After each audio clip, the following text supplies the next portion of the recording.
there's a photo. Oh, that.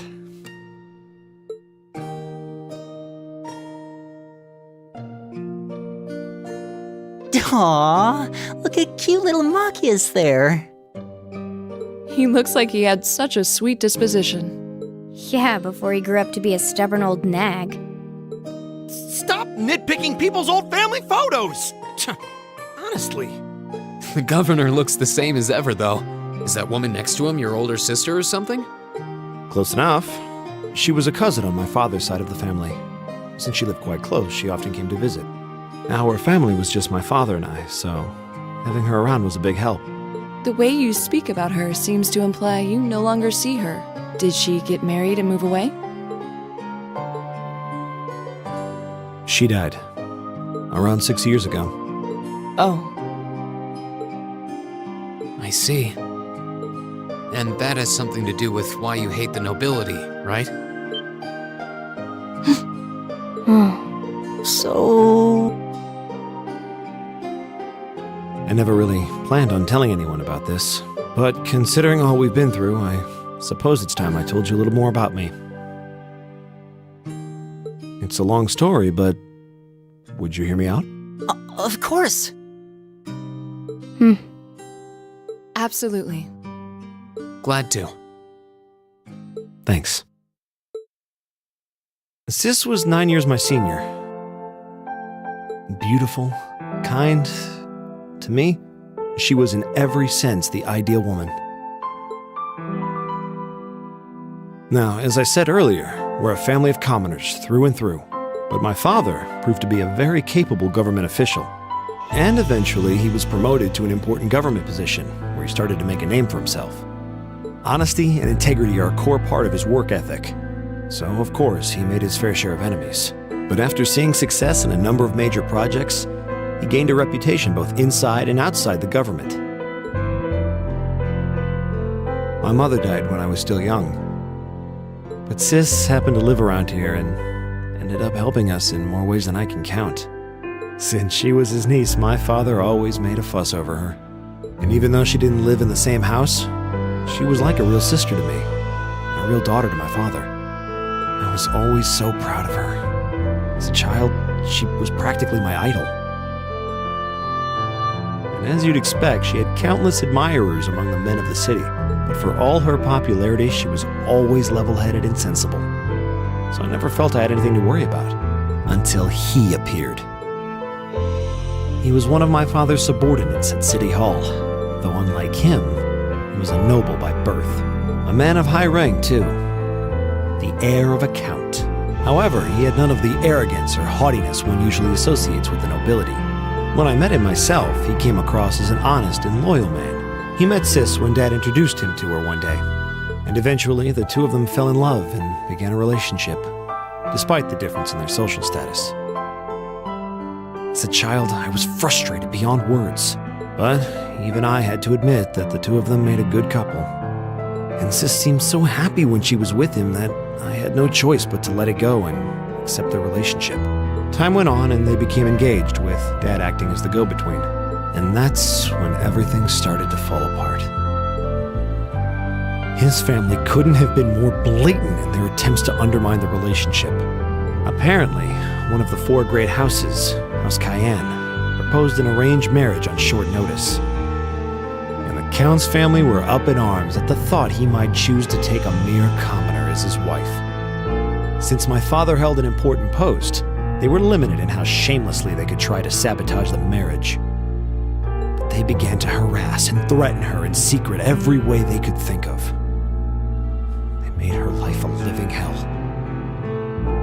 Maybe she didn't want to cause trouble for the man she loved, or perhaps she did it out of consideration for my father. But all that time, she chose to endure it alone. She never discussed it or asked for help. And finally, it became so crushing that she took her own life. It was only afterward that my father and I learned what had really happened. It seems that at the very last, he had chosen to betray her love for him. But I told her, he said. I I told her I'd treasure her as my mistress instead if she'd just accept that we couldn't be married. I just don't understand it. Why would she take her own life?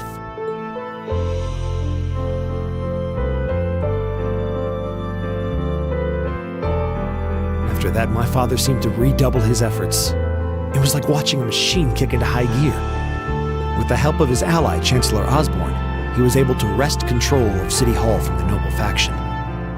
Then, 4 years ago, he was appointed to his current position as governor of Heimdall. And that's how the Regnitz family came to be where it is. I don't even know what to say. So that's why you started hating nobles? Yeah.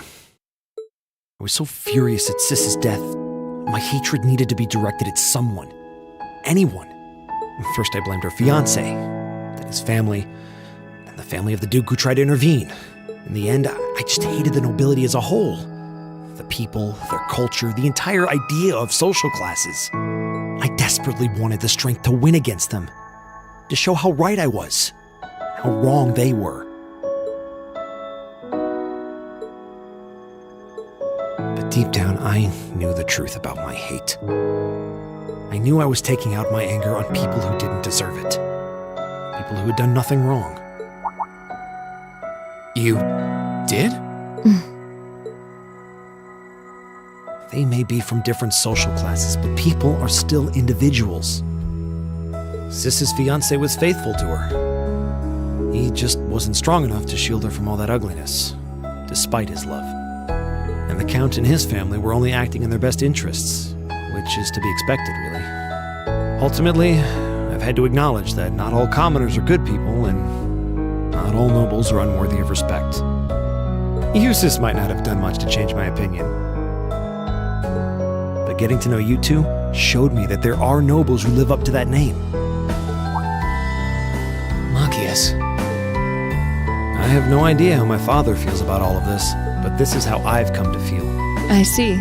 You have my thanks. I'm glad you felt you could talk to us about it.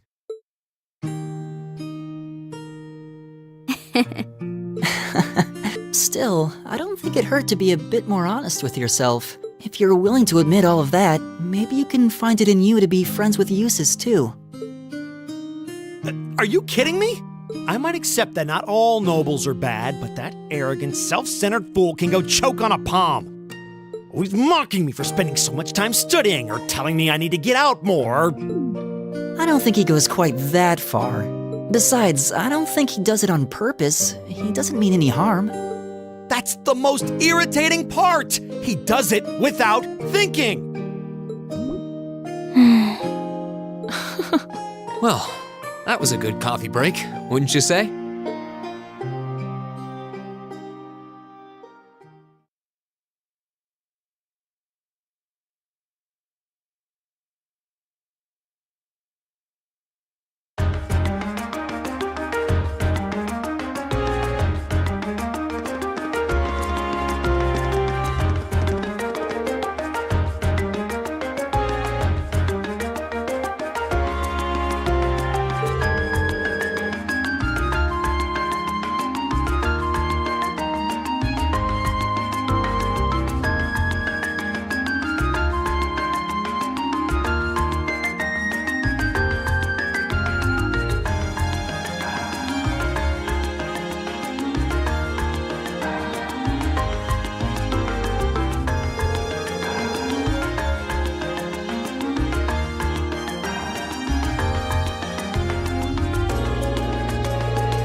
This looks like a nice spot.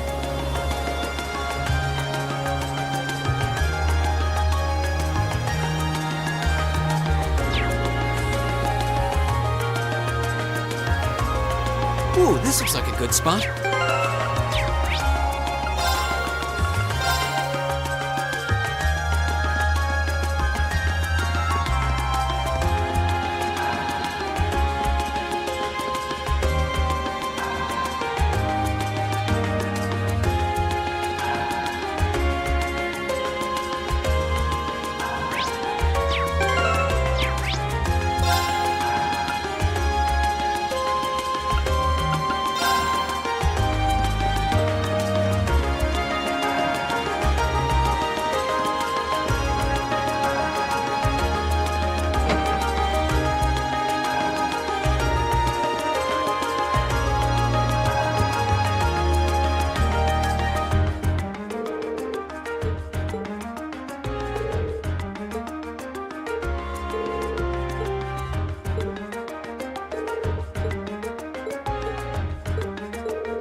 So the tiara really was in there, huh?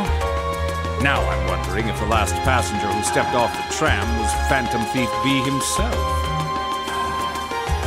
I don't remember there being any unusual passengers on board, though. I see. So you have no idea who Phantom Thief B could have been then? To have done so much and yet left no trace of his presence. I'll say, but hey, at least we were able to get the tiara back. I suppose that's good enough. What's wrong, Rean? Well, why are you staring at me like that? I think it's time we put an end to this little charade. Don't you, Baron Blue Blanc? Or should I call you Phantom Thief B? What?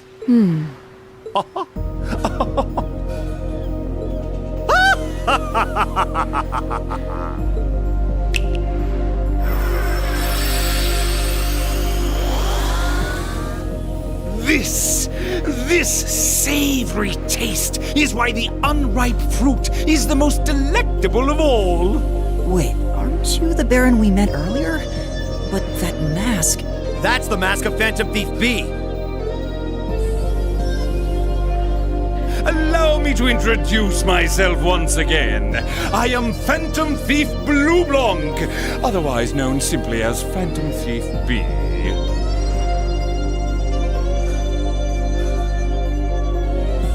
Baron Blue Blanc is but one of the many roles I have assumed during my pursuits.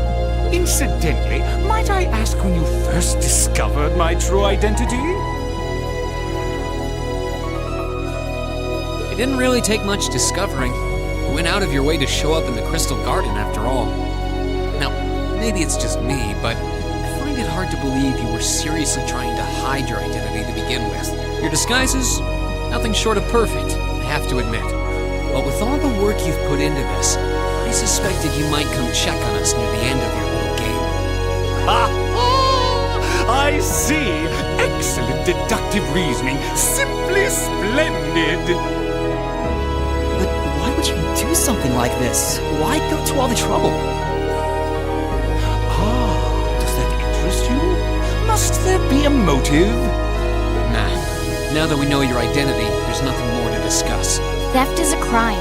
Indeed, a crime we will not allow to go unpunished. Oh, what spirited youths you are!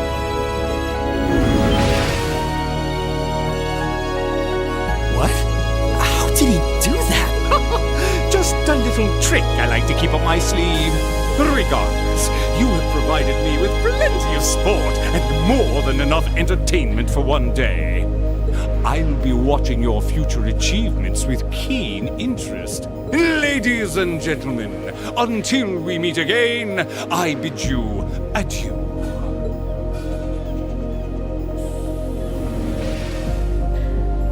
He disappeared again. That's quite a little trick. He might still be nearby. Let's search the area.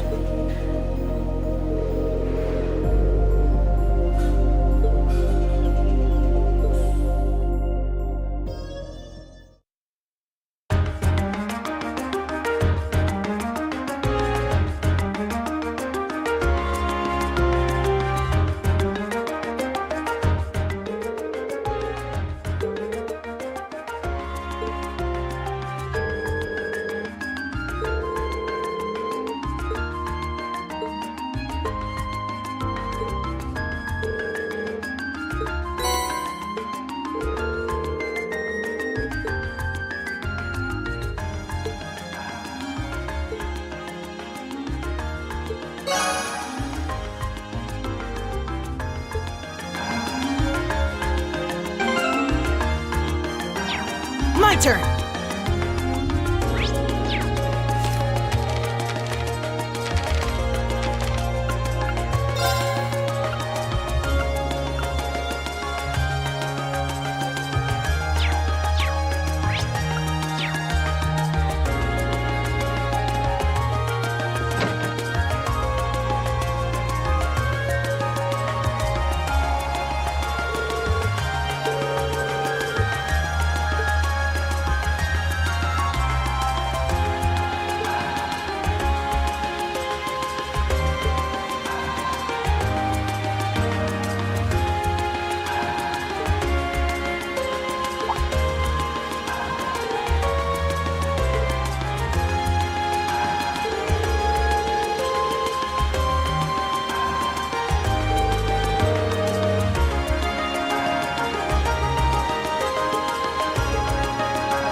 my turn.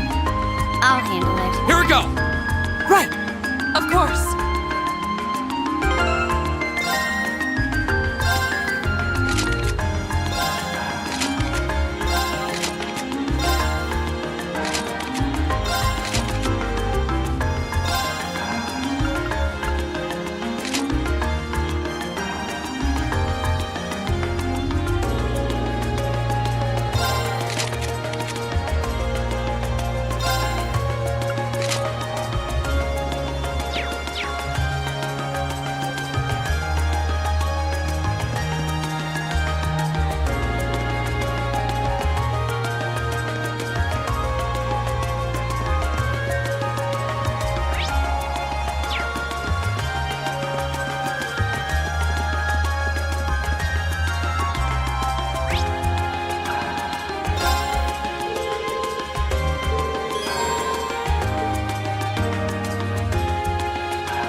They were wearing the same uniform as Reen's sister.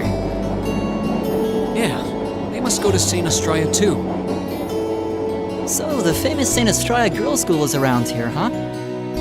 It's supposed to be a combined middle and high school exclusively for the young ladies of the nobility.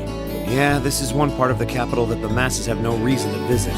Although, I can at least support the school's commitment to fostering chastity and rejecting materialism. You seem to know an awful lot about a fancy girls' school. No, I don't. This is all just common knowledge. Anyway, let's go and wait by the front gate. Yeah, those were the instructor's orders. I'm feeling kinda nervous, actually. Why would you? To men, this academy must seem clad in the mysterious, impenetrable aura of feminine nobility.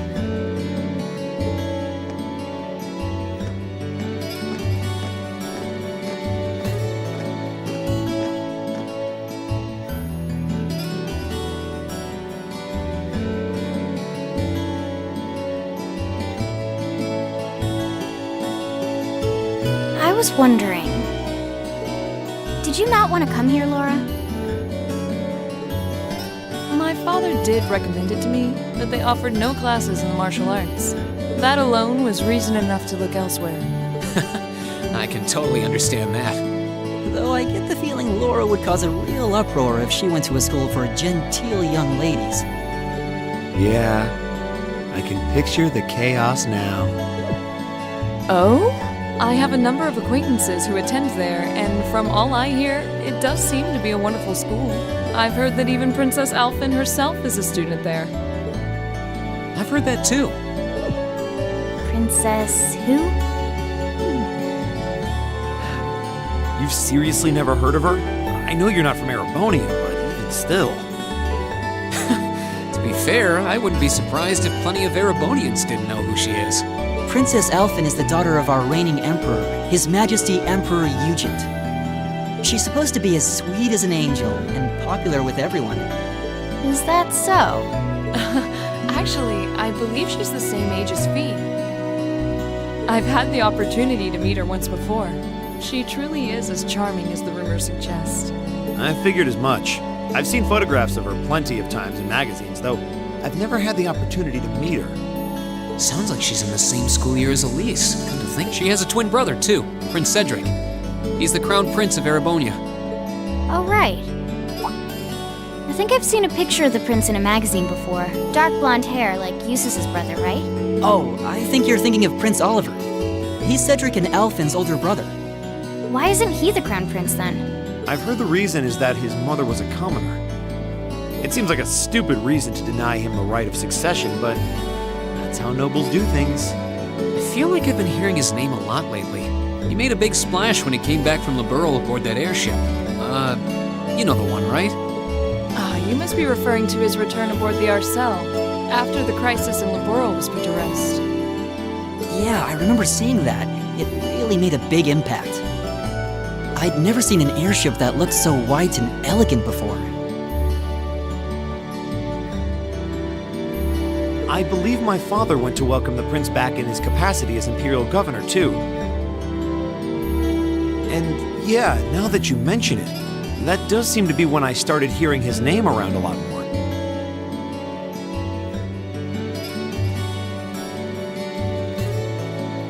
Oh, you're all here already. Ah, you made it.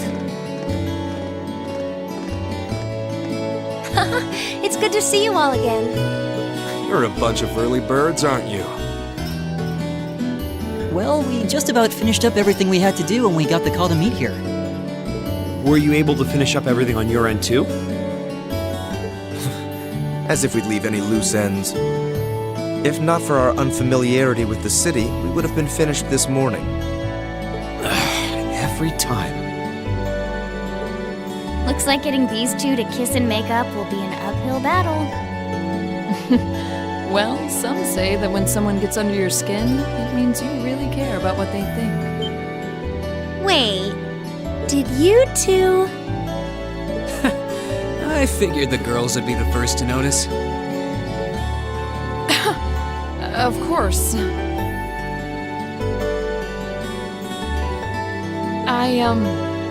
I apologize for any worry I've caused you.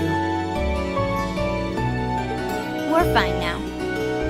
Really? That's great! It sure is. Maybe after this field study is over, we can get together and spend the night talking in one of our rooms. Sounds good. The thought of a Class 7 pajama party makes me a little embarrassed. That's girls for you. Girls and sleepovers go together like jam and toast, huh?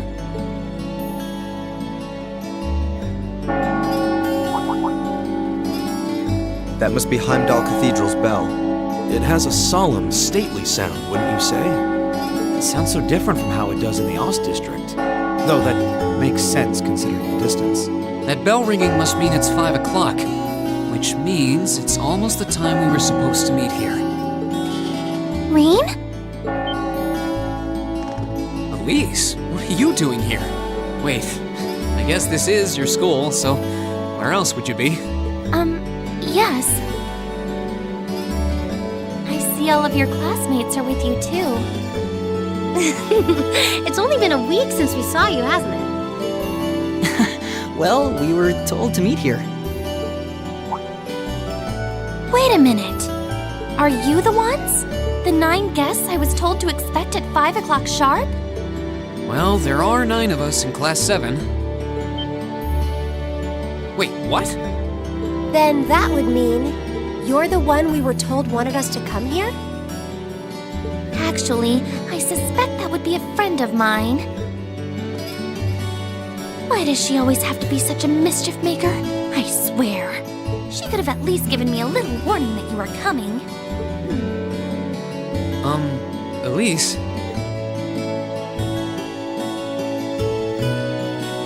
Anyway, where are my manners? Welcome to St. Estraya Girls' School. I hope you'll enjoy your visit. Right this way.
What's in here?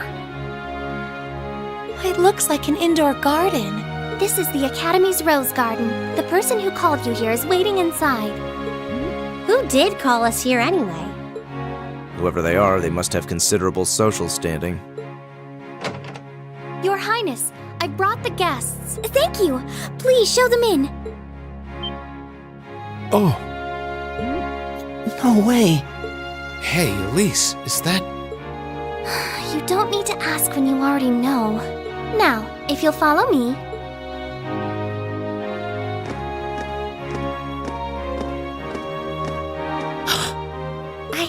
I knew it.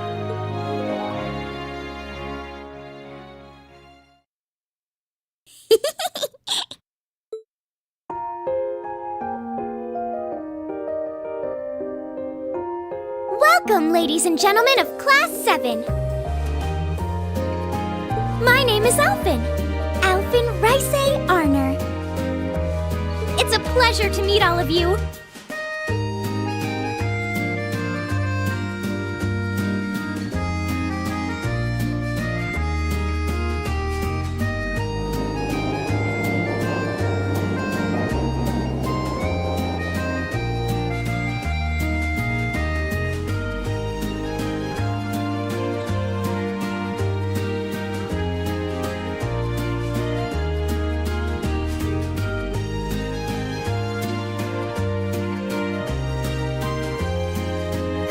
Elise, cheer up! I'm sorry, alright? I was only trying to tease you a little. Don't you have something you wanted to discuss with everyone? Please, go right ahead. Well, that aside...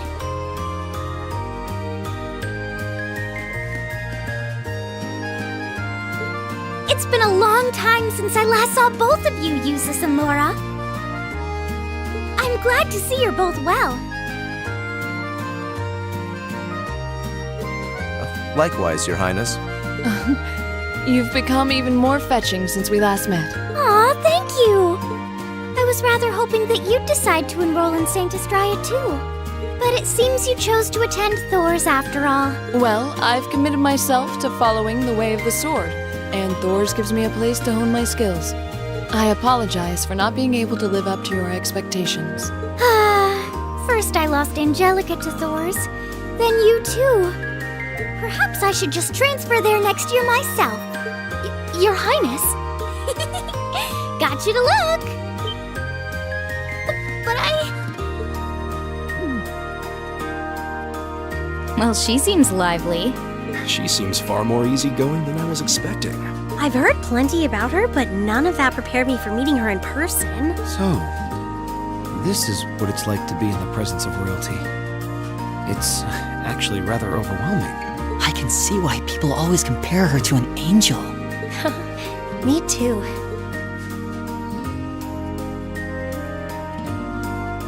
Please don't worry about me. Well, I still have much to learn before I feel like I deserve my status among the nobility.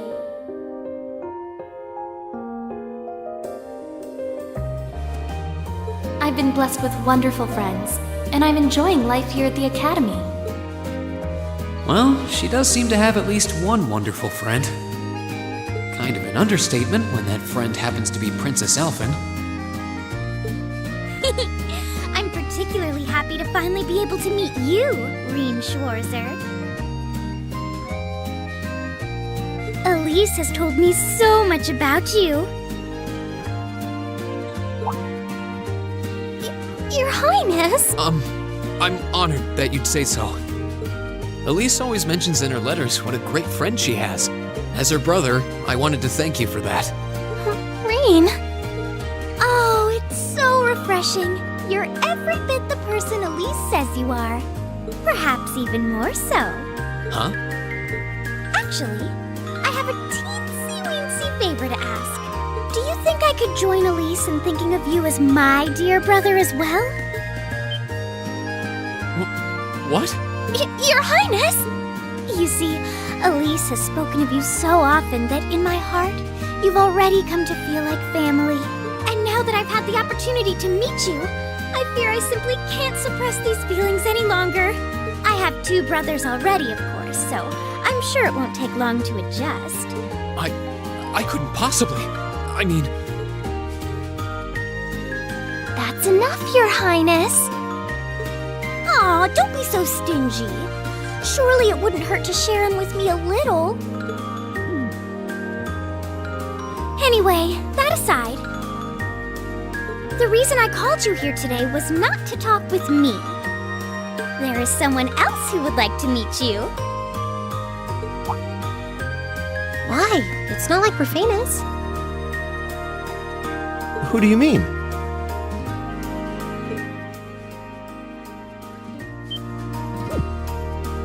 Hey, isn't that... A guitar? No, a lute? Oh, it seems he's arrived. Oh, I apologize for keeping you waiting.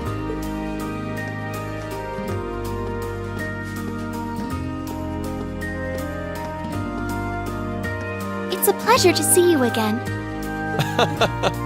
And you as well, young lady. Well, I trust everyone here has been making themselves comfortable.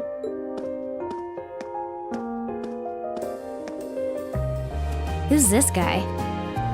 I'm not sure, though I feel like I've seen him somewhere before. I serve as a music instructor in the hallowed halls of this fine academic institution. In truth, I am ever on the hunt for that elusive mayfly we call love, but whose pulse would not quicken wandering into this untainted cloister of dew-eyed maidens. Ah, the romance. Could he be? I think that's quite enough. Any more of that and our guests may start edging toward the exit. Ah, I can always count on you to never miss a beat, my dear sister. Oh, wait. So this is... Whoa. Indeed.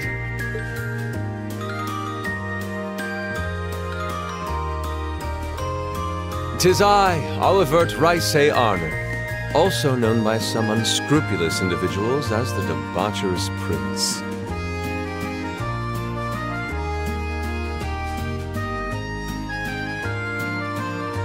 I also serve as Thor's Military Academy's ornamental chairman of the board. It's a pleasure to finally meet you, ladies and gentlemen of Class 7.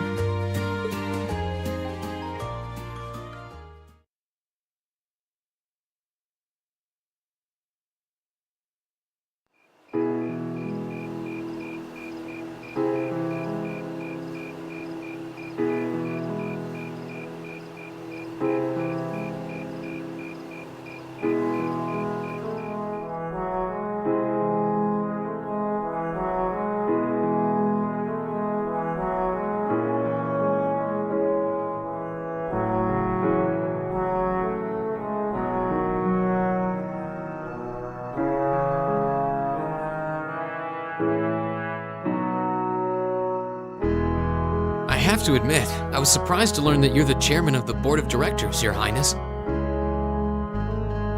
I'd heard that the chairman was a member of the imperial family, but still. I'm not surprised. Who would expect the infamous prodigal son to chair a committee at a prestigious academy like Thor's? I suppose it's not surprising they'd rather keep it hushed up, though. It wouldn't exactly be great for the school's image. That's surprisingly forthright coming from you. Is it really true, though? I mean, that you were the one responsible for establishing Class 7, Your Highness? Indeed, I was. You see, it's always been a tradition that a member of the imperial family serves as chairman of the board. At first, I wore the title in name only, but I had a change of heart after my vacation in Liberl 2 years ago. You were in Liberl back then? That would put your visit during the incident that occurred there, correct? Right. All I've done since I returned to Erebonia has been inspired by my experience during the crisis in Liberl. As a result, fruitless though they may prove to be, I've set a number of plans in motion. One of which is to bring the winds of change to Thor's Military Academy. A gust of fresh air, if you will. Winds of change, huh? I can only assume you're referring to our class? Then the one who decided to throw both commoners and nobles into the same class was... Yes, the idea was mine. Although the selected students also had to have a high aptitude with the Arcus units too. I think I'm finally starting to understand the reasoning behind Class 7, and why we're being sent all over Erebonia on these field studies. To show us firsthand and give us cause to consider the conflict between the two factions. That is the purpose behind our field studies. Is it not, Your Highness? That is one of the reasons, yes. However, my foremost intention was to show you that during your lives, you will encounter many obstacles and conflicts. Not just between factions, but between the capital and the provinces, tradition and technology, even between nations. In these turbulent times, I thought that this would provide the hands-on education today's promising youths need. We need up-and-comers who can think and act independently to face tomorrow's challenges head-on. That makes sense. Wow, that's quite a plan. I can't help but feel a little unsure whether we can live up to such high expectations. Hearing your explanation has, at the very least, cleared up many of the doubts I've had up to this point.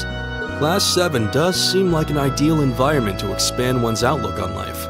I feel like going through everything we have so far has brought us closer to doing exactly that. Yep. Marvelous. I'm so pleased to hear it. Just listening to you makes me feel even more certain that establishing Class 7 was the right decision. Especially since while the idea itself was mine, I have no real say in how the classes run day to day. Even so, I still hope to meet all of you at least once, if only to tell you all this. That was when Alphen stepped in and offered to set up this little meeting. I see. Well, I could hardly refuse such a sincere request from my brother. But it also presented me a fine chance to finally meet Elise's beloved brother, as I've always wanted to. Your Highness! Thank you for taking the time to tell us all of this, Your Highness. I feel like now that I know, I want to live up to the promise you saw in Class 7. Thing is, am I right in assuming that Class 7 doesn't exist just to fulfill your progressive ideal? What do you... Oh? The board has its chairman, of course, but 3 directors besides. My older brother Rufus, Imperial Governor Karl Regnitz, and Irina Reinford of the Reinford Group. Oh, yeah. Now that you mention it, They do seem to have certain expectations for us. Precisely. As I mentioned, I no longer have anything to do with how Class 7 is run. That authority lies with the directors. As you're keenly aware, Rufus and Governor Regnitz sit on opposite sides of the factional divide. And while Chairman Irina is mostly involved with Class 7's technology, like the Arcus, her intentions are a mystery to me. And it's those 3 who decide where you'll travel for your field studies. Is that right? When you put it that way, it does make it seem like some kind of bargaining is taking place behind the scenes. It was one of the conditions they gave in exchange for allowing Class 7 to be established. I'll admit, I hesitated to allow it, but I decided to place my hopes in you. We believed then, as we still do, that one day you all will be a great light that can push back the darkness of this country. Well, I suppose when I put it that way, it sounds positively heroic. But that's just me. Don't feel too pressured by it. Your students, first and foremost. Reach out and grab that fragrant rose of school life. Join a club. Eat cheap food with your friends at midnight. Fall in love. We live but once. Make your youth count. You know, it's weird, but hearing you say that kind of takes a load off my mind. By the way, just earlier you said that we believed the Class 7 would be a great light. Is there someone else involved with Thor's who shares your vision for our class, Your Highness? There is. Principal Van Dyke. I once attended Thor's myself and studied under him. He gave my proposal to establish Class 7 his full backing. I see. He's been particularly considerate toward us ever since we arrived at the Academy. While he has no direct control over the running of the Academy, he does preside over the board meetings. And above all, he's the one who assembled an excellent team to give you first-rate training. An excellent team, you say? Are you referring to Instructor Sarah? She's certainly one of them. Still, coaxing her away from her former line of work certainly played a large part in giving Class 7 a great foundation. She is, after all, one of the strongest people in the Empire, and her experience makes her a natural field leader. Wait, what? Instructor Sarah? One of the strongest people in Erebonia? Exactly what experience might you be referring to? I've even heard rumors of her daring exploits myself. She was known as the Purple Lightning. Doesn't that sound exciting? Wait. Purple Lightning? I knew it. If you two have heard of it, it must be a household name among martial artists. That's right. Though I've just heard it in passing. Ah, that young ace of the Erebonian Bracer Guild, and one of the Empire's most famous bracers. She has a history full of brave feats and dangerous deeds. She was even the youngest bracer to achieve A-rank status. Back then, she was known as the Purple Lightning. Now, you know her simply as your homeroom teacher.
Drinks are on me someday.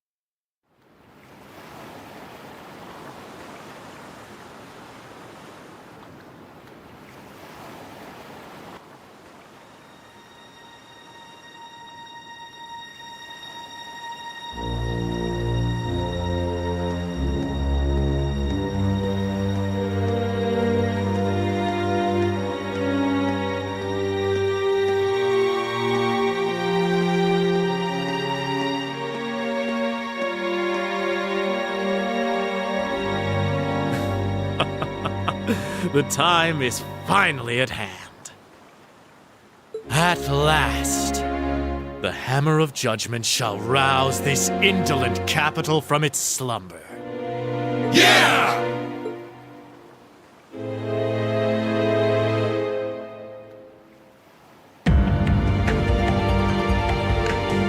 Comrade G, all of the necessary preparations are complete. But it feels like you have so few men accompanying you. Wouldn't it be wise to call in a few others for backup? There's nothing to fear. As long as I have this flute, not even the railway military police stand a chance of stopping us. Tomorrow, the people of this land will at last know our name. My dear comrades, I shall be counting on you all